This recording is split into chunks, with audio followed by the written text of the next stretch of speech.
unrelated solving practice. So we'll first look at the parentheses and distribute. 5x minus 15 plus 2 equals x minus 4. And then from there, I'm going to switch a little bit. So I'm going to write a little bit easier here. We'll add our like terms. 5x minus 13 equals x minus 4.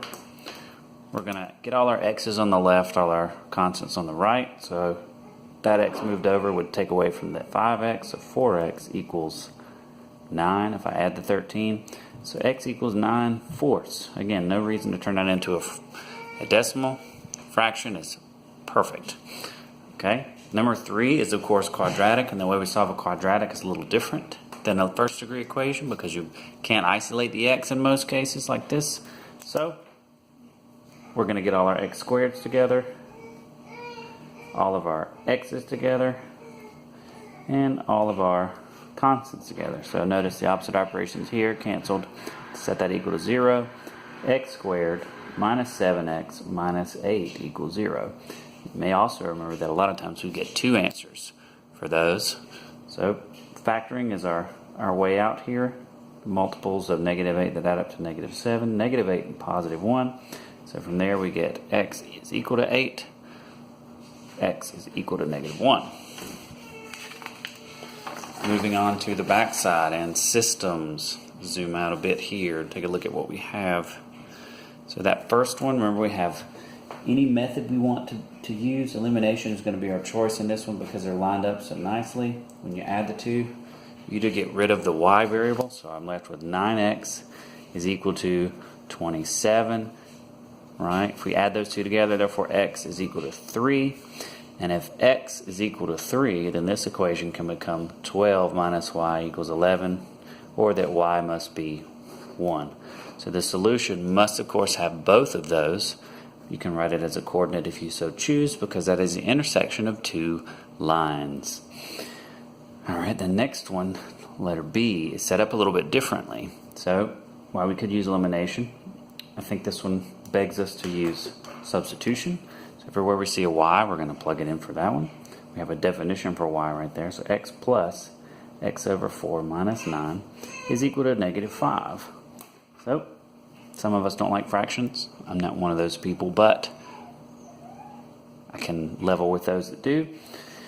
So fractions are just division. We can get rid of division by multiplication. So we're essentially going to get rid of that dividing by 4 if we multiply everything by 4. So I'm going to have 4x plus x minus 36 equals negative 20, or 5x equals 16. So x is going to be 16 fifths. 16, that's a great 16. And if that's true, then y will equal 16, I did it again, 16 fifths over 4 minus 9, or y will equal 4 fifths minus 9, or let's see, what does that equal? Negative 41 over 5. All right, if I can just, all right, if we continue. Letter C, notice we have two of them already lined up. If I were to rewrite this top one, it would be negative y plus x equals 11. And the strange thing that happens here is when you add these two, we use elimination, we get 0 equals 23. No, it doesn't. So there is no solution. Okay, moving on to part 2 here with our graphs. So f of x and g of x. F of x is clearly the parabola, and you may recognize that I can rewrite that as 2 plus x, 2 minus x, so that I get negative 2 here, positive 2 here. That helps me determine that those are intersecting at this point, but there's an additional point here. So how is it that I would be able to find that? Well, I'd have to set these equal to each other. Whoops. So I'd have x minus 2 equals x, negative x squared plus 4. And if we move everything over, right, I add the x squared, I'd have x squared plus x minus 6 equals 0. So x plus 3 and x minus 2. Well, that gives way to us figuring out that this other coordinate must be at negative 3 something, right? Because I've already found that one. It's right there. At x equals 2, they intersect, right? So when I plug in negative 3 into either of these functions, what do I get? Negative 3 subtract 2, negative 5. All right, so g of x is greater than f of x on what interval? So where is the line greater than the parabola? So everywhere to the right of this intersection and everywhere to the left of this intersection.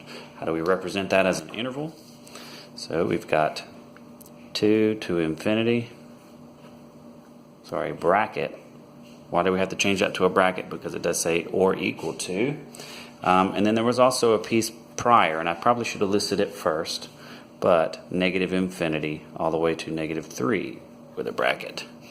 All right, so again, if we want to be a little more correct there, we would have listed this interval first so that we could go minimum to maximum. All right, nonetheless, they're still correct. And this last piece, f of x is greater than g of x where? So f of x, remember, was the parabola. Where is it above the line? Well, that is, of course, this section. So everywhere between those values.